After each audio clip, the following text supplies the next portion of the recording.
नमस्कार मित्रांनो, कसे आहात सगळे? आपण आयुर्वेद इतिहास बघत आहोत. त्याच्यामध्ये आपण चरक संहितेची वैशिष्ट्य बघितलेली होती.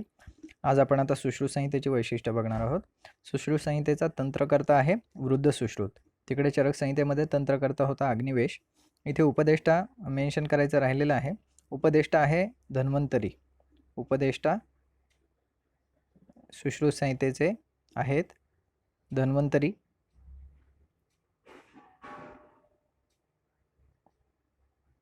आणि तंत्रकर्ता आहेत वृद्ध सुश्रुत. तंत्रकर्ता आहेत वृद्ध सुश्रुत. प्रतिसंस्करण केलेलं आहे सुश्रुतांनी. हे दुसऱ्या शतकामध्ये केलेलं आहे. त्यांच्या पित्याचं नाव विश्वामित्र होतं. सुश्रुत संहितेमध्ये एक स्टेज जास्त आहे. सुश्रुत संहितेचं प्रतिसंस्करण 2 वेळा झालेलं आहे. तर पुन्हा प्रतिसंस्करण केलं नागार्जुनाने. ते केलं 5व्या शतकामध्ये. पुन्हा प्रतिसंस्करण केलं नागार्जुनाने ते 5व्या शतकामध्ये, ज्याने की उत्तरतंत्र त्याच्यामध्ये ॲड केलेलं आहे. नागार्जुनाने उत्तरतंत्र ॲड केलं. जे 66 अध्याय आहेत उत्तरतंत्राचे ते पुन्हा प्रतिसंस्करणाच्या वेळी नागार्जुनाने ॲड केले. आणि याची पाठशुद्धी केली चंद्रटाने. 2 वेळा प्रतिसंस्करण झाल्याने मग त्याच्यामध्ये परत संपूर्ण नाही केलं. तिकडे चरक संहितेमध्ये दृढबल हा संपूर्ण करता आहे. इकडे चंद्रट जो आहे तो पाठशुद्धी करता आहे. तर त्यांनी पाठशुद्धी केली म्हणजे काय, ज्या काही अशुद्धी असतील सुश्रुत संहितेमधल्या ते त्यांनी दूर करण्याचं काम चंद्रटाने केलं. आणि त्यांनी त्याच्यासाठी आधार म्हणून जेज्जटाची टीका घेतली. तर जेज्जट हा आद्य टीकाकार समजला जातो. म्हणजे सगळ्यात पहिला टीकाकार हा जेज्जट समजला जातो. साधारणतः 9वा शतक हा त्याचा काळ आहे. आणि त्यांनी तिन्ही संहितावर टीका लिहिलेली आहे. तर सुश्रुतावर त्यांनी जी टीका लिहिलेली होती त्या टीकाच्या आधारावर त्यांनी त्याची पाठशुद्धी केलेली आहे. आणि त्याच्या पित्याचं नाव तिसट होतं चंद्रटाच्या, ज्यांनी की चिकित्सा कलिका नावाचा ग्रंथ लिहिला. तिसट किंवा तिसटाचार्य असं सुद्धा त्यांना म्हटलं जातं. आता सुश्रुताची वैशिष्ट्य पाहूया आपण. सुश्रुतामध्ये 10 वेगवेगळ्या आचार्यांचं वर्णन आहे. सूत्रसंख्या जी चरकामध्ये 12,000 होती ते इथे 8,300 आहे सुश्रुतात. संक्षेपतः क्रियायोगो निदान परिवर्जनम हे सूत्र जे आहे हे सुश्रुताचं प्रसिद्ध सूत्र आहे. अगदी थोडक्यात चिकित्सा सांगायची. संक्षेपाने म्हणजे अगदी थोडक्यामध्ये. क्रियायोग म्हणजे चिकित्सा जर काही असेल तर ती निदान परिवर्जन हीच चिकित्सा आहे. शवविच्छेदनाचं सगळ्यात आधी वर्णन सुश्रुतांनी केलेलं आहे. तर शवविच्छेदनालाच त्यांनी मृतशोधन हा शब्द वापरलेला आहे, पण त्याला शवविच्छेदन म्हटलेलं नाही आहे. पण प्रश्न येताना विचारला जातो की शवविच्छेदनाचं सगळ्यात आधी वर्णन कुणी केलेलं आहे. पण आपल्याला माहिती पाहिजे की त्याला सुश्रुतांनी मृतशोधन असा शब्द वापरलेला आहे. षष्टी उपक्रम म्हणजे व्रणासाठीचे 60 उपक्रम. षष्टी म्हणजे 60 की व्रणचिकित्सेमधले 60 उपक्रमाचं वर्णन सुश्रुतांनी सगळ्यात आधी केलेलं आहे. त्यानंतर 101 प्रकारचे यंत्र आहेत.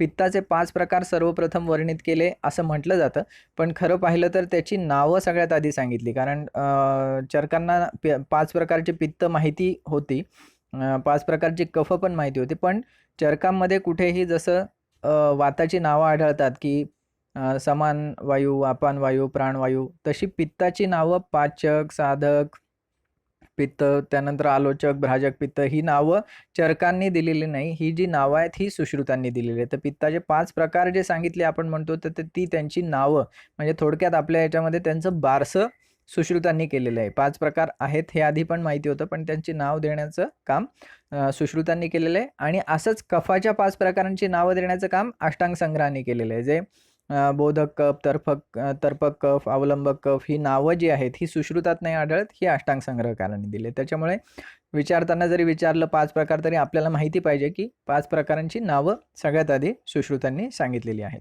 त्यानंतर षटक्रियाकालाचं वर्णन केलेलं आहे. 37 गण सांगितलेले आहे सुश्रुतामध्ये वेगवेगळ्या औषधी द्रव्यांचे. चरकामध्ये काय होतं? चरकामध्ये 50 महाकषाय होते. 50 महाकषाय.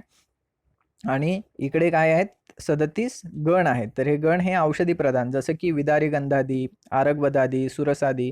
आणि तिकडे काय होते? महाकषाय कसे होते? वर्ण्य महाकषाय, बल्य महाकषाय, बृहणीय महाकषाय अशा स्वरूपाचे कर्मानुसार महाकषाय चरकांनी सांगितलेले आहेत. आणि प्रत्येक याच्यात 10-10च वनस्पती सांगितलेल्या आहेत चरकांनी त्या महाकषायामध्ये. पण इकडे सुश्रुतामध्ये मात्र द्रव्यप्रधान गण सांगितलेले आहेत. आणि त्यातल्या वनस्पतींची संख्या फिक्स नाही. काहीमध्ये म्हणजे काहीमध्ये 3 आहेत, काहीमध्ये 10-12 आहेत, 14 आहेत, 15 आहेत, काही 8 आहेत, 7 आहेत, असे वेगवेगळे वनस्पती त्याच्यामध्ये आहेत. औषधी द्रव्य टोटल 537 आलेले आहेत सुश्रुतामध्ये वर्णन केलेले. संक्रामक रोगांचं सगळ्यात आधी वर्णन सुश्रुतांनी केलेलं आहे. त्यालाच औपसर्गिक रोग असं पण म्हटलेलं आहे. तर तो आपल्याला श्लोक माहितीच असेल, प्रसंगात, गात्र संस्पर्शात, निश्वासात, सहभोजनात. तर असे त्यांनी हे सगळी कारणं सांगितलेली आहेत की याच्यामुळे संक्रामक रोग किंवा औपसर्गिक रोग पसरतात म्हणून. तंत्रयुक्ती 32 सांगितलेल्या आहेत. हा एक महत्त्वाचा पॉईंट आहे. आपल्याला माहिती आहे की चरकांनी तंत्रयुक्ती किती सांगितल्या? चरकांनी 36 सांगितलेल्या आहेत तंत्रयुक्ती. पण सुश्रुतांनी मात्र 32 तंत्रयुक्ती सांगितल्या. भट्टार हरिश्चंद्रांनी किती तंत्रयुक्ती सांगितल्या आहेत? तर 4 एक्स्ट्रा सांगितल्या भट्टार हरिश्चंद्रांनी. मागच्या लेक्चरमध्ये आपण पाहिलं तर त्यांनी टोटल 40 तंत्रयुक्ती सांगितल्या. तर आता हा तंत्रयुक्ती नावाचा आहे, याच्यावर आपल्याला काही गोष्टी इथे जमा झाल्या की बाबा सुश्रुतांनी 32 सांगितल्या, चरकांनी 36 सांगितल्या, भट्टार हरिश्चंद्रांनी 40 सांगितल्या. तर मग याचा आपण एक वेगळा पॉईंट केला पाहिजे स्वतंत्र, जो की आपण एरवी अभ्यासामध्ये करतो नाही करतो मला माहीत नाही, पण मोस्टली लोक करत नाहीत. तर त्याला आपण कंपॅरिझन म्हणतो. तर ही कंपॅरिझनची एक वही केली पाहिजे. मागच्या लेक्चरमध्ये मी तुम्हाला पाठांतराच्या वहीबाबत बोललो होतो. या लेक्चरमध्ये मी कंपॅरिझनची वही तुम्हाला सांगतो आहे की जिथे असा एक पॉईंट असतो की एकच मुद्दा आहे पण त्याच्यावर वेगवेगळ्या आचार्यांची जरा वेगवेगळी मतं आलेली आहेत. तर असं जिथे असतं ना, तर त्यावेळी आपण एक कंपॅरिझन केलं पाहिजे, ज्याला आपण थोडक्यात तुम्हाला समजून सांगण्यासाठी सांगतो डिफरन्शियल डायग्नोसिस म्हणतो. की जसं एखादा सांधेदुखीचा रुग्ण आला तर त्याला आपण बाबा याला वातरक्त आहे की संधिगत वात आहे की आमवात आहे, हे आपल्याला डिफरन्शियल डायग्नोसिस करावं लागतं. की अरे त्याला वृश्चिक दंशवत वेदना आहेत, शोथ आहे, मोठे संधी त्याच्यामध्ये इन्वॉल्ड आहे, तर मग हा आमवात आहे. किंवा मग वृद्धावस्था आहे, वेट बेअरिंग जॉईंटला झालं, तर ह्या संधिगत वात. तर अशा पद्धतीने आपल्याला जे सिमिलर दिसणार आहे, कारण त्याच्यामध्ये कन्फ्यूज होऊ शकतं. आपल्याला कन्फ्यूज कशात होता? आमवात आहे की संधिवात आहे याच्यात आपण कन्फ्यूज होऊ, की उदर आहे की संधिवात आहे याच्यात कन्फ्यूज होऊ. ऑब्व्हियसली आमवात की संधिवात याच्यात आपण कन्फ्यूज होणार. त्याच्यामुळे जे सिमिलर दिसणाऱ्या गोष्टी आहेत ते कंपॅरिझनच्या वहीमध्ये. मग आपण तंत्रयुक्ती हा पॉईंट घ्यायचा आणि त्याच्यामध्ये लिहायचं चरक ऑब्लिक दृढबल 36 तंत्रयुक्ती, त्याच्यानंतर सुश्रुत 32 तंत्रयुक्ती. मग कधी पण असेंडिंग डिसेंडिंग ऑर्डर फॉलो केली त्याच्यातही तर अजून सोपं जातं. मग सुश्रुत 32, चरक 36, भट्टार हरिश्चंद्र 40. आता पुढे जाऊन आपल्याला थोडीशी जागा तिथे मागे पुढे किंवा खालीवर थोडी शिल्लक ठेवायची, मग दुसरा पॉईंट सुरू करायचा, कारण त्यात पुढे जाऊन मे बी आपल्याला ॲड होऊ शकतं. जसं आता तंत्रयुक्तीमध्येच ॲड होईल. कौटिल्य अर्थशास्त्राने 32 तंत्रयुक्ती सांगितल्या, मग ते आपण तिथे ॲड करून घ्यायचं. कौटिल्य अर्थशास्त्र अँड सुश्रुत 32. मग आता पुढे आपल्याला लगेच कळेल की अष्टांग संग्रहाने किंवा अष्टांग हृदयाने पण 36 तंत्रयुक्ती सांगितलेल्या आहेत. मग अष्टांग हृदय अँड चरक अँड दृढबल, दृढबल म्हणजे चरक संहितेचाच पार्टच आहे तो एक, 36 आणि भट्टार हरिश्चंद्र 40. मग आता हे फुलफिल झाले आपलं चार्ट की यांनी या दोघांनी 32 सांगितलेले आहेत, या दोघांनी 36 सांगितलेले आहे आणि भट्टार हरिश्चंद्रांनी 40 सांगितलेले आहेत. तर हे कंपॅरिझनची वही वेगळी करून आठवड्यातून एकदा दोनदा ती वही अवश्य वाचली पाहिजे. असं जे लोक करतील कंपॅरिझनची वही, तर त्यांना एक्झाममध्ये प्रश्न कन्फ्यूज होत नाही आहेत. बरेच जण म्हणतात नाही सर मला थोडं कन्फ्यूज झालं, मग ए अँड बी मध्ये मला कन्फ्यूज होतं. तर हे कन्फ्यूज होणं जो प्रकार आहे तर त्याच्यावरचा जालीम उपाय म्हणजे ही कंपॅरिझनची वही आहे. तुम्ही केली नसेल कधी तर आता नक्की करा. मी ज्या ज्या सूचना देतो त्या खूप खूप खूप महत्त्वाच्या आहेत मित्रांनो. ह्या सगळ्या माझ्या 7 वर्षाच्या अनुभवातून आलेल्या सूचना आहेत आणि हे जे फॉलो करतात त्यांना याचा प्रचंड फायदा होतो. आपण बऱ्याचदा खूप कॅज्युअली घेतो या सगळ्या गोष्टी. हा जाऊ दे ना, लावलाय क्लास, बघू आता हळूहळू, सांगितलंय सरांनी, हा मी करेल नंतर, आता ज्यावेळी मी अभ्यास सुरू करेल. तर असा आपला अप्रोच असतो. पण असं न करता आता करताय, तुम्ही ग्रुपवर आहात, जर ऐकत असाल लेक्चर तुम्ही, तर नक्की मी जे जे सांगतो ते फॉलो करा, त्यांनी तुम्हाला खूप फायदा होईल. त्यानंतर यांनी सुश्रुतांनी षड्विध कषाय कल्पना सांगितलेल्या आहेत. चरकांनी 5 कषाय कल्पना सांगितलेल्या आहेत, पण सुश्रुतांनी 6 सांगितलेल्या आहेत. तर त्याच्यामध्ये एक क्षीर त्यांनी ॲड केलेलं आहे आणि क्षीर सगळ्यात गुरु कल्पना सांगितलेली आहे. जर एरवी क्षीर मायनस केलं तर स्वरस ही सगळ्यात गुरु कल्पना आहे, पण सुश्रुतांनी क्षीर कल्पना पण ॲड केली त्याच्यात आणि ती सगळ्यात गुरु पण सांगितली. त्यानंतर फेनाश्म, हरताल, मनशिला या सगळ्यांचं सर्वप्रथम वर्णन सुश्रुतांनी केलं आहे. आयस्कृती निर्माण सगळ्यात आधी सांगितलेलं आहे. आयस्कृती निर्माण विधी, इथे आयस्कृती वर्णन म्हणजे आयस्कृती निर्माण. आयस्कृती शब्दाचं वर्णन चरकामध्ये आढळून येतं, पण त्याची निर्माण विधी जी आहे तर ती मात्र सुश्रुतांनी सांगितलेली आहे सगळ्यात आधी. तर हे नीट लक्षात ठेवा की आयस्कृतीचं निर्माण सुश्रुतांनी सगळ्यात आधी सांगितलेलं आहे. प्रमाण 4 सांगितलेले आहेत: प्रत्यक्ष, अनुमान, आगम आणि उपमान. तर आता परत एकदा चरकशी कंपॅरिझन करता आपल्याला असं लक्षात येईल की उपमान प्रमाणाऐवजी चरकांनी सांगितलेलं नाही उपमान प्रमाण, त्यांनी चरकांनी कुठलं प्रमाण सांगितलेलं आहे? युक्ती प्रमाण सांगितलेलं आहे.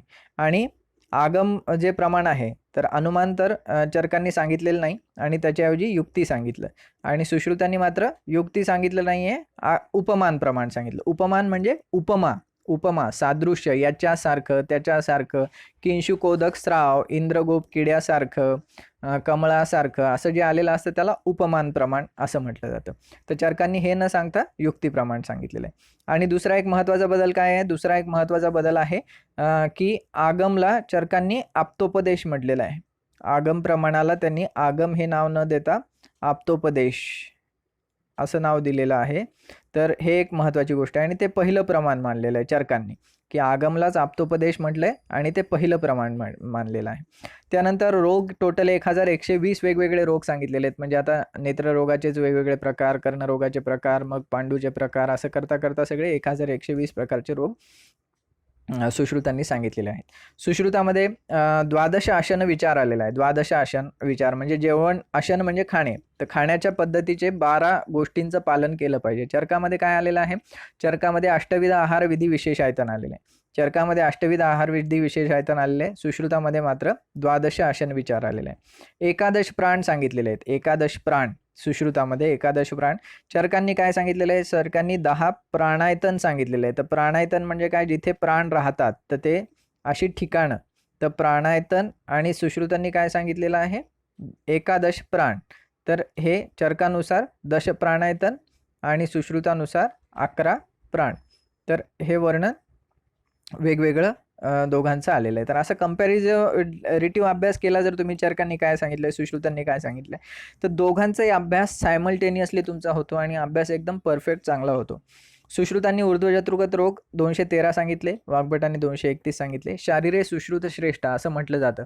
तर वेगवेगळ्या स्थानामध्ये वेगवेगळ्यांचं जरा श्रेष्ठत्व असा एक प्रकारचा श्लोक आलेला आहे, ज्याच्यामध्ये सूत्रस्थानात वाग्भट श्रेष्ठ सांगितलेला आहे, शारीर स्थानात सुश्रुत संहिता श्रेष्ठ सांगितलेली आहे, निदानामध्ये माधव श्रेष्ठ आहे आणि चिकित्सा मात्र चरकांची श्रेष्ठ आहे असं सांगितलेलं आहे. तर पुन्हा एकदा सांगतो तुमच्यासाठी की सूत्रस्थान वाग्भट, शारीरस्थान सुश्रुत, निदान माधव आणि चिकित्सा चरकांची.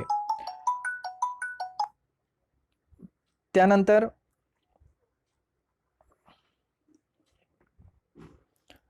टीका आणि टीकाकार सुश्रुत संहितेचे न्यायचंद्रिका किंवा बृहत्पंचिका. न्यायचंद्रिका किंवा बृहत्पंचिका नावाची टीका गैदासांनी लिहिली 11व्या शतकामध्ये. आता केवळ त्याचं निदानस्थान उपलब्ध आहे, केवळ निदानस्थान त्याचं उपलब्ध आहे. तर बऱ्याचदा प्रश्न असाही विचारला जातो की गैदास ने सुश्रुत संहिता पर कौन से स्थान पर टीका लिखी, तर मग त्याचं उत्तर निदानस्थान असं असतं. बऱ्याच MCQच्या पुस्तकात किंवा प्रश्न विचारला जातो की निदानस्थानावर लिहिली. तर गैदास असं का करेल की केवळ निदानस्थानावर टीका लिहिली, किंवा चक्रपाणी असं का करेल की केवळ सूत्रस्थानावर टीका लिहिली, तर असं नाही आहे. तर सध्या त्याचं केवळ ते निदानस्थानाची टीका उपलब्ध आहे, बाकी टीका त्याची टिकली नाही असं आपण म्हणू शकतो. तसंच चक्रपाणीने भानुमती नावाची टीका लिहिली. चक्रपाणीने चरकावर कुठली लिहिली आहे? आयुर्वेद दीपिका नावाची टीका लिहिली आहे आणि सुश्रुतावर त्यांनी भानुमती नावाची टीका लिहिलेली आहे. तर हा प्रश्न PGETला आला होता. आपल्या 2 वर्षापूर्वी नीटला आलेला प्रश्न आहे की चक्रपाणीने सुश्रुत संहिता पर कोणसी टीका लिखी, आणि त्याचं उत्तर भानुमती असं होतं. तर हा प्रश्न येऊन गेलेला आहे आणि याचं केवळ सूत्रस्थान सध्या उपलब्ध आहे. आणि सुश्रुत संहितेवरची सगळ्यात प्रसिद्ध टीका जी आहे ती निबंध संग्रह आहे, जी की डल्हणाने लिहिलेली आहे 12व्या शतकामध्ये. डल्हणाने 12व्या शतकामध्ये लिहिलेली ही टीका आहे, ही सगळ्यात जास्त लोकप्रिय आहे. सुश्रुतार्थ संदीपन किंवा आयुर्वेद संदीपनी ही हारानचंद्राने 20व्या शतकात, आणि आयुर्वेद रहस्य दीपिका ही डॉक्टर भास्कर गोविंद घाणेकर यांनी पण 20व्या शतकात 1938 मध्ये ही लिहिलेली आहे. तर आता हे सगळं पाठांतराच्या वेळीमध्ये तुम्ही घेतलं पाहिजे. टीका टीकाकार मागच्या वेळी पण मी बोललो होतो, चरकांचे टीका टीकाकार हे पाठांतराच्या वेळीत घ्यायचे, सुश्रुतांचे पण टीका टीकाकार, आणि त्याच्या व्यतिरिक्त हे जे आहे तंत्रकर्ता उपदेष्टा, याच्यामध्ये एक उपदेष्टा ॲड करून घ्या तुम्ही, आणि उपदेष्टासह तंत्रकर्ता, प्रतिसंस्कर्ता, पुन्हा प्रतिसंस्कर्ता, पाठशुद्धीकर्ता. तर हे सगळं हाई पॉईंट रोजच्या पाठांतरामध्ये तुम्ही घेणं अपेक्षित आहे. त्यानंतर आहे अष्टांग संग्रह. त्याचा तंत्रकर्ता आहे वृद्ध वाग्भट, 6व्या शतकामध्ये होऊन गेला. त्याच्या गुरुचं नाव अवलोकित आहे, पित्याचं नाव सिंहगुप्त. तर अष्टांग संग्रहाचे वैशिष्ट्य काय आहेत बघूया आपण. गुगुळ अतिस्नेवनाने क्लैब्य होता असं अष्टांग संग्रहाने सगळ्यात आधी सांगितलेलं आहे. वत्सकादी गण जो सुश्रुतामध्ये सांगितलेला नाही. सुश्रुतांनी जे गण सांगितले त्यात वत्सकादी गण नव्हता, पण तो त्यांनी ॲड करून अष्टांग संग्रहाने सांगितलेला आहे. औषध सेवनकाल 11 सांगितलेले आहेत, त्यांनी निशी ॲड केलेला आहे. चरकामध्ये औषध सेवनकाल 10 सांगितलेले आहेत. चरकानुसार औषध सेवनकाल 10 आहेत आणि यांनी प्लस 11 एक निशिकाल सांगितलेला आहे 11वा. त्यानंतर 36 तंत्रयुक्ती सांगितल्या. आताच मी सांगितलं तुम्हाला की यांनी 36 तंत्रयुक्ती सांगितलेल्या आहेत अष्टांग संग्रह, अष्टांग हृदय यांनी. त्यानंतर धातू भस्म निर्मितीचं सगळ्यात आधी वर्णन अष्टांग संग्रहामध्ये आढळतं. धातू भस्म निर्मितीचं सगळ्यात आधी वर्णन अष्टांग संग्रहामध्ये आढळतं. याच्यापूर्वी कशाचं वर्णन होतं? अयस्कृती निर्माण होतं आणि धातू भस्माचं वर्णन सगळ्यात आधी अष्टांग संग्रहाने केलेलं आहे. मग कधी कधी असा प्रश्न विचारला जातो की धातु भस्म निर्मिती का उल्लेख सर्वप्रथम कौन से सदी में किया गया. तर आता डायरेक्ट कोणत्या आचार्यांनी केलं असा प्रश्न न विचारता, कोणत्या आचार्यांनी केलं असा प्रश्न न विचारता कोणत्या शतकामध्ये केलं गेलं अशा पद्धतीने हा प्रश्न विचारला जातो. त्यानंतर अंधमुषेचंही सगळ्यात आधी वर्णन अष्टांग संग्रहाने सांगितलेलं आहे आणि प्राणायामाचं पण सगळ्यात आधी वर्णन अष्टांग संग्रहामध्ये आलेलं आहे. तर यापूर्वी कुंभक नावाचा जो प्राणायाम आहे, तर कुंभक प्राणायाम हा हिक्का चिकित्सेमध्ये उपयुक्त आहे असं चरकामध्ये आणि सुश्रुतामध्ये दोघींकडे उल्लेख आहे की कुंभक प्राणायाम जर विचारलं तर तो हिक्का चिकित्सेमध्ये आलेला आहे, चरकामध्ये पण आणि सुश्रुतामध्ये पण. पण प्राणायामाची विधी जी आहे सविस्तर तर ती मात्र अष्टांग संग्रहाने सांगितलेली आहे. त्यानंतर ऋतुसंधीचं वर्णन चरक सुश्रुत याच्यामध्ये आढळत नाही, पण ऋतुसंधीचं सगळ्यात आधी वर्णन अष्टांग संग्रहाने केलेलं आहे. पहिल्या ऋतूचे शेवटचे 7 दिवस आणि पुढच्या ऋतूचे पहिले 7 दिवस असे दोन्ही मिळून टोटल 14. तर 14 दिवसाचा हा ऋतुसंधी काल अष्टांग संग्रहाने सांगितलेला आहे. पहिल्या ऋतूचे शेवटचे 7 आणि दुसऱ्या ऋतूचे पहिले 7. तर हे सगळ्यात आधी वर्णन अष्टांग संग्रहामध्ये वृद्ध वाग्भटाने केलेलं आहे. या आधीच मी बोललो त्याप्रमाणे कफाच्या 5 प्रकारांचे नावं अष्टांग संग्रहाने सांगितलेली आहेत. तसंच मध्यम आणि जीवन पंचमूळाचं सगळ्यात आधी वर्णन त्यांनी केलेलं आहे. सुश्रुतामध्ये पंचमूळाचं वर्णन आलेलं आहे ऑलरेडी, पण मध्यम आणि जीवन पंचमूळ हे 2 ॲडिशनल सांगितले अष्टांग संग्रहाने आणि अशा पद्धतीने टोटल 7 पंचमूळांचं वर्णन अष्टांग संग्रहाने केलेलं आहे. अग्नी सम असताना औषधाचा पचनकाल 2 याम म्हणजे 6 तास आणि आहाराचा पचनकाल 4 याम म्हणजे 12 तास असतो असा अष्टांग संग्रहात उल्लेख आलेला आहे. मायुरी महामायुरी विद्येचं वर्णन आलेलं आहे. ऊर्ध्वगुद रोगाचं वर्णन अष्टांग संग्रहात आलेलं आहे. सम्राट अशोकाला हा आजार झाला होता ऊर्ध्वगुद नावाचा असा उल्लेख येतो बौद्ध साहित्यामध्ये की सम्राट अशोकाला ऊर्ध्वगुद नावाचा आजार झालेला होता. भस्मक रोगाचं सगळ्यात आधी वर्णन अष्टांग संग्रहाने केलेलं आहे. भस्मक शब्द सगळ्यात आधी डल्हणाने वापरलेला आहे, पण त्या आजाराचं वर्णन जे आहे तर ते यांनी केलेलं आहे अष्टांग संग्रहाने. अत्यग्नी नावाने हा आजार चरकामध्ये पण आलेला आहे. ग्रहणी चिकित्सेमध्ये अत्यग्नी म्हटलेलं आहे त्याला की खूप जास्त भूक लागणं, पण तिथे भस्मक हा शब्द कुठेही वापरलेला नाही आहे. भस्मक शब्द सगळ्यात आधी अष्टांग संग्रहाने वापरला. रसायन अध्यायामध्ये पारदाचं अभ्यंतर प्रयोग वर्णन केलेलं आहे अष्टांग संग्रहाने. वाजीकरणासाठी पादलेप म्हणजे पायाला लावायचा एक लेप आलेला आहे वाजीकरण म्हणून. जनरली सुश्रुत आणि चरकामध्ये कुठेही असं लावायचा लेप नाही आलेला आहे, पोटात घ्यायची औषधच आलेली आहेत, पण अष्टांग संग्रहाने पहिल्यात आधी लेप लावायला सांगितलेला आहे. हिंगू हा बोशकान नावाच्या देशातला हिंगू श्रेष्ठ असतो असं यांनी म्हटलेलं आहे. आणि मी आधीच बोललो सूत्रस्थानामध्ये वाग्भट श्रेष्ठ आहे. टीका याच्या 2च प्रसिद्ध आहेत, शशिलेखा किंवा इंदुमती. इंदूने लिहिलेली ही 13व्या शतकात लिहिली गेली आणि तत्वबोध ही शिवदास सेनाने 15व्या शतकात लिहिली गेलेली टीका. ह्या 2 टीका याच्यावरच्या जास्त प्रसिद्ध आहेत अष्टांग संग्रहावरच्या. त्यानंतर अष्टांग हृदय आहे, त्याचा तंत्रकर्ता वाग्भट आहे. त्याला लघु वाग्भट, स्वल्प वाग्भट किंवा सूक्ष्म वाग्भट पण म्हटलं जातं. याचं 7वं शतक आहे. त्या वृद्ध वाग्भटाचं शतक एक शतक मागे आहे, तो 6वं शतक होतं आणि अष्टांग हृदय हे 7व्या शतकातलं आहे. माधव निदान सुद्धा 7व्या शतकातला ग्रंथ आहे. याच्या पित्याचं नाव सिंहगुप्त आहे. अष्टांग संग्रहाच्या पित्याचं नाव पण, त्या वाग्भटाच्या पित्याचं नाव पण सिंहगुप्त आहे. त्यामुळे असं म्हटलं जातं की जुन्या काळात काय पद्धत होती, अजूनही आहे काही ठिकाणी, आजोबाचं एक नाव आपल्या मुलाला देतात, म्हणजे नातवाला आजोबाचं नाव दिलं जातं.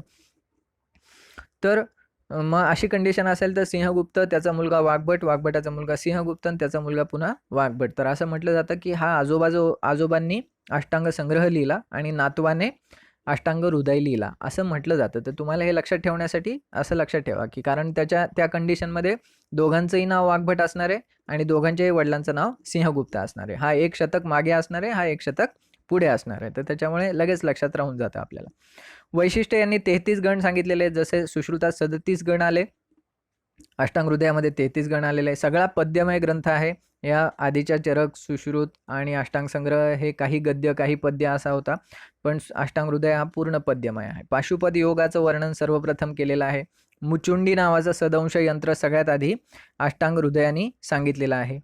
त्यानंतर अरिष्ट वर्णन शारीर स्थानामध्ये, अष्टांग संग्रह काय आणि अष्टांग हृदय काय दोन्हीमध्ये शारीर स्थानामध्ये काय आलेलं आहे तर अरिष्टाचं वर्णन केलेलं आहे. चरक सुश्रुतांनी मात्र अरिष्टाचं वर्णन शारीर स्थानात नाही केलेलं. शारीर स्थानामध्ये जनरली रचना शारीर वगैरे याच संदर्भात बालरोग वगैरेचा विषय आहे सगळा. पण अष्टांग हृदयामध्ये काही अध्याय शारीर स्थानाचे ह्या सगळ्या अँगलनी आहेत.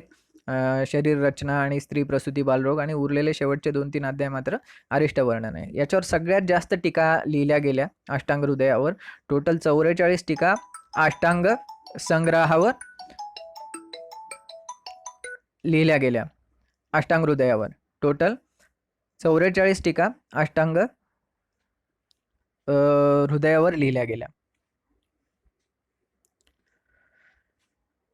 मग त्यातल्या महत्त्वाच्या टीका बघूया आपण. सर्वांग सुंदरा ही अरुण दत्ताची टीका आहे 13व्या शतकातली. शशिलेखा किंवा इंदुमती ही यांनी अष्टांग संग्रहावर पण लिहिली आणि अष्टांग हृदयावर पण लिहिलेली, दोन्हीवर त्यांनी टीका लिहिलेली आहे. नाव एकच ठेवले त्यांनी, शशिलेखा. ही 13व्या शतकातली आहे. आयुर्वेद रसायन हा हेमाद्रीने लिहिलेला ग्रंथ आहे 13व्या शतकातलाच. हेमाद्री हा टोटल ऑलराऊंडर होता, देवगिरीचा प्रधान होता.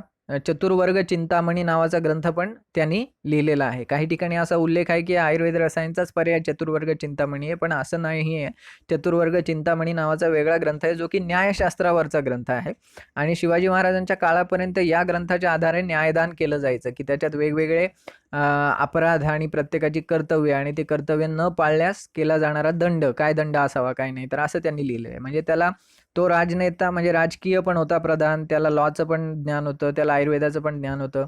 हे हेमाडपंथी वगैरे जे म्हणतो ना आपण मंदिरं, तर ते खरे हेमाद्रीपंथी आहेत. हेमाद्रीपंथी म्हणजे हा हेमाद्रीला आर्किटेक्चरचं पण नॉलेज होतं. मग त्यांनी एक मंदिर बांधण्याची विशिष्ट पद्धत डेव्हलप केली, त्याच्यामुळे त्याला हेमाडपंथी किंवा हेमाद्रीपंथी मंदिर असं म्हटलं जातं. तर अशा पद्धतीने हा ऑलराऊंडर व्यक्ती होता. त्याची टीका वाचताना पण आपल्याला ते सारखं लक्षात येतं. भविष्यात कधी तुम्ही त्याची टीका वाचाल तर आपल्याला कळेल की पौंड्रक इक्षू आणि त्या इक्षूच्या संदर्भामध्ये एक मतभेद आहे की चरकांनी म्हटलेलं आहे की 2 प्रकारचे इक्षू असतात, एक पौंड्रक आणि एक क्षुरक. तर त्यातला एक चरकांनी श्रेष्ठ सांगितलं आहे आणि दुसरा सुश्रुतांनी श्रेष्ठ सांगितलेला आहे. मग असा मतभेद निर्माण होतो की बाबा की चरकानुसार एक वेगळा आहे, सुश्रुतानुसार वेगळा आहे. तर या ठिकाणी त्यांनी काय केलेलं आहे, त्यांनी मत मांडताना असं मांडलेलं आहे की एक गोडीमध्ये श्रेष्ठ आहे आणि एक लांबीमध्ये श्रेष्ठ आहे.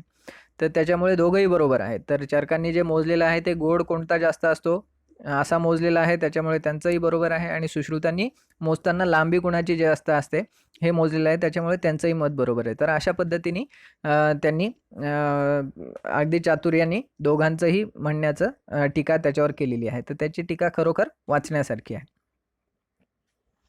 त्यानंतर मग शिवदीपिका ही अंतिम संस्कृत टीका आहे अष्टांग हृदयावरची. ती पंडित शिवशर्मांनी लिहिली 20व्या शतकामध्ये. त्यानंतर पदार्थ चंद्रिका नावाची टीका चंद्रनंदनाने लिहिलेली.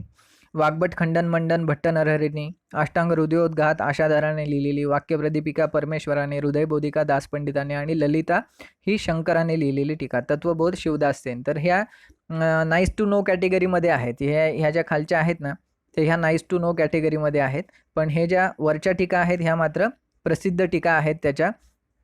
सर्वांग सुंदरा झालं, शशिलेखा झालं, त्याच्यानंतर शिवदीपिका झालं, पदार्थचंद्रिकापर्यंत. तर ह्या मस्ट टू नो मधल्या टीका आहेत सगळ्या. ह्या माहितीच पाहिजेत आपल्याला. याच्यावर प्रश्न विचारण्याची शक्यता जास्त आहे. याच्यावर प्रश्न विचारण्याची शक्यता त्या मानाने कमी आहे. तर त्याच्यामुळे हे पण अभ्यास करताना आपण लक्षात ठेवलं पाहिजे की हे खालचं पाठ झालं आणि वरचं नाही झालं असं नको. तर आपल्याला हे वरचं पाठच पाहिजे. खालचं झालं वेल अँड गुड, नाही झालं तर ठीक आहे, म्हणजे चालू शकतं तुम्हाला. पण हे मात्र मस्ट पाहिजे. वरच्या गोष्टी तुम्हाला नक्कीच पाठ पाहिजे. ह्या सगळ्या पाठांतराच्या वहीमध्ये तुम्ही याच्या पण टीकाकार घेणं अपेक्षित आहे. आता यांची अध्याय संख्या जसं चरकांचं पाहिलं आपण, तर चरकामध्ये थोडे स्थान वेगळे आहेत. म्हणजे जसं की सिद्धिस्थान हे फक्त याच्यातच आहे, चरकामध्येच आहे. तर विमानस्थान हे फक्त चरकामध्येच आहे आणि चरकामध्ये उत्तरतंत्र नाही आहे. पण बाकी हे उरलेले सगळे जर ग्रंथ पाहिले आपण, अष्टांग संग्रह असेल, अष्टांग हृदय असेल किंवा सुश्रुतसंहिता असेल, यांच्यामध्ये स्थानांची संख्या सेमच आहे. म्हणजे सूत्र, निदान, शारीर, चिकित्सा, कल्प आणि उत्तर अशा पद्धतीने आहे. तर त्याचा एक चार्ट इथे दिलेला आहे. तर हाही चार्ट तुम्ही रोजच्या पाठांतराच्या वहीमध्ये घेणं अपेक्षित आहे. की सुश्रुतांच्या याच्यामध्ये 46 अध्याय आहेत सूत्रस्थानामध्ये, अष्टांग संग्रहामध्ये 40 आहेत आणि हृदयामध्ये 30 आहेत. निदान स्थानामध्ये सुश्रुताच्या 16, अष्टांग संग्रहाच्या 16, हृदयाच्या 16. तर याच्यामध्ये तिघांचेही 16 आहेत. मग हे आता हा चार्ट पाठ करताना थोडंसं डायरेक्ट पाठ करण्यापेक्षा आधी बघायचं कुठे काय आहे. तर निदान स्थानामध्ये तिघांचे सेम अध्याय आहेत. त्यानंतर मग शारीर स्थानामध्ये 10, 12, 6 म्हणजे शारीर स्थान एकमेव असं आहे की ज्याच्यात अष्टांग संग्रहाने सुश्रुतापेक्षा ॲडिशनल अध्याय सांगितलेले आहेत. बाकी सगळे जर तुम्ही नीट पाहिलं तर सगळ्या ठिकाणी तुम्हाला असं दिसेल की अष्टांग संग्रहाचे अध्याय हे कमीच आहेत किंवा सेम आहेत. निदानस्थान सेम आहे, बाकी हे कमी आहे. त्याच्यानंतर 40-24 हेही कमी आहे. हे सेम आहे. 2 अध्याय हे सेम आहेत. कल्पस्थानामध्ये सेम आहेत. त्यानंतर उत्तरतंत्रामध्ये परत कमी आहेत. फक्त एकमेव शारीर स्थान असं आहे की जिथे अष्टांग संग्रहाचे 12 अध्याय आहेत आणि सुश्रुताचे 10 अध्याय आहेत. म्हणजे एकमेव हे असं आहे की ज्याच्यात एक्स्ट्रा आहे. तर अशा पद्धतीने तुम्ही लक्षात ठेवलं तर ते लक्षात ठेवायला सोपं जातं. नुसतं घोकमपट्टी कराल तर अवघड जाईल तुम्हाला. आणि मग अष्टांग हृदया तर मग प्रत्येक ठिकाणी अजून कमी अध्याय आहेत. कारण टोटल अध्यायाची संख्या जर पाहिली तर सुश्रुतामध्ये 186 आहे, अष्टांग संग्रह 150च अध्याय आहेत आणि हृदयामध्ये तर चरका एवढेच म्हणजे 120च अध्याय त्याच्यामध्ये सांगितलेले आहेत. पुन्हा अजून एक ठिकाणी थोडंसं लक्षात ठेवण्याच्या दृष्टीने आपल्याला एक याच्यात सोपं जातं की इथे बघा, सुश्रुतामध्ये सूत्रस्थानात अध्याय किती आहेत तर 46, मग 40 आणि 30 असा एक पॅटर्न आहे. आणि तसंच उत्तरतंत्रामध्ये पण पाहिलं तर 66, 50, 40 म्हणजे या दोघांमध्ये -10 -10चाच फरक आहे दोन्हीकडे. आणि इथे -6चा फरक आहे आणि -16चा फरक आहे. म्हणजे 6 आकडा जो आहे तर हा सेम आहे. म्हणजे 600 वाला जो पॅटर्न आहे तर हा दोन्हीकडे आहे. सूत्रस्थानातही आहे आणि उत्तरतंत्रामध्ये पण आहे की 46, 40, 30 आणि 66, 50, 40. त्याच्यामुळे हाही पॅटर्न एक लक्षात ठेवायला सोपा आहे. तर ह्या पॅटर्ननी हे 2 लक्षात ठेवायचे. निदानस्थान सेम लक्षात ठेवायचं. शारीर स्थानामध्ये 10, 12 आणि एकदम त्याच्या 50%, 10, 12, 6 आणि एकमेव असं स्थान आहे की ज्याच्यात अष्टांग संग्रहाचे जास्त अध्याय आहेत. अशा पद्धतीने लक्षात ठेवायचं. कल्पस्थानामध्ये 8, 8, 6 हे पण लक्षात ठेवायला सोपं आहे. तसं 8, 8 आणि यांनी 6. म्हणजे मग पाठ करायचं काय काम पडतंय तुम्हाला? पाठ करायचं काम फक्त तुम्हाला चिकित्सा स्थान पडतंय 40, 24, 22, 40, 24, 22. त्याच्यामुळे अशा पद्धतीने थोडंसं आधी अभ्यास करून घेतला एखाद्या चार्टचा की मग आपल्याला लक्षात येतं. बरं, हेच पॅटर्न जे मी तुम्हाला सांगत होतो 46, 40, 30 आणि पुन्हा एकदा तुमचं लक्ष त्याच्याकडे आणतो मी. 46, 40, 30 आणि 66, 50, 40 हे पॅटर्न परत इकडे पण मेंटेन आहे. टोटल अध्यायामध्ये 186, 150, 120, 186, 150, 20 म्हणजे शेवटची 6, 0 मग 0, 6, 0, 0 इकडे 6, 0, 0 म्हणजे असे एक आकडे तिकडचे तर लक्षात ठेवायला आपल्याला एकदम सोपे आहेत. तर त्याच्यामुळे अशा पद्धतीने जर चार्ट तुम्ही आधी नीट अभ्यास केला की आपल्याला काय दिलेलं आहे याच्यामध्ये आणि मग आपण कोणत्या सोप्या पद्धतीने तो पाठ करू शकतो असं जर आपण पाहिलं तर तोच अभ्यास आपल्याला जो करायचा आहे तो जास्त सोप्या पद्धतीने करता येतो. आधी त्याचं ॲनालिसिस जर केलं अभ्यासाचं की मला काय अभ्यास करायचा आहे, कसा करायचा आहे आणि कशा पद्धतीने मी जर केला तर तो मला सोपा जाईल. अशा पद्धतीने मित्रांनो अभ्यास करा. तर MD एंट्रन्सचा अभ्यास काहीच अवघड नाही आहे, तो सहज तुम्ही करू शकता, तुमच्या सगळ्यांचे नंबर लागू शकतात. फक्त मी सांगतो त्या पद्धती थोड्याशा तुम्ही करायची गरज आहे. मी मागच्याही लेक्चरला सांगितलं पहिल्या की MD एंट्रन्सला लागायचं तर त्याचे काही नियम आहेत, त्याच्या अभ्यासाच्या काही पद्धती आहेत, त्या तुम्ही फॉलो करा, त्या तुम्ही अंगीकारा, तर तुमचा 100% नंबर लागेल. आज इथेच थांबूया. पुढच्या लेक्चरला आपण पुढच्या सगळ्या गोष्टी घेणार आहोत. आयुर्वेद इतिहास संपलं की लगेच काही दिवसात त्याच्यावर टेस्ट होईल. पुन्हा एकदा सांगतो, त्याच्यावर ऑनलाईन टेस्ट होणार आहे, त्याच्यामुळे याचा अभ्यास सुरू ठेवा आयुर्वेद इतिहासाचा. त्याच्यावर लगेच टेस्ट होईल. परत मी म्हणलं की तुम्ही म्हणाल की सर आत्ताच संपलं आहे, मग 8 दिवस द्या, तर असं नाही आहे. सायमल्टेनियसली अभ्यास तुम्ही झालेल्या विषयाचा चालू ठेवणं अपेक्षित आहे. चला पुन्हा भेटूया. अभ्यास करत राहा. Bye bye.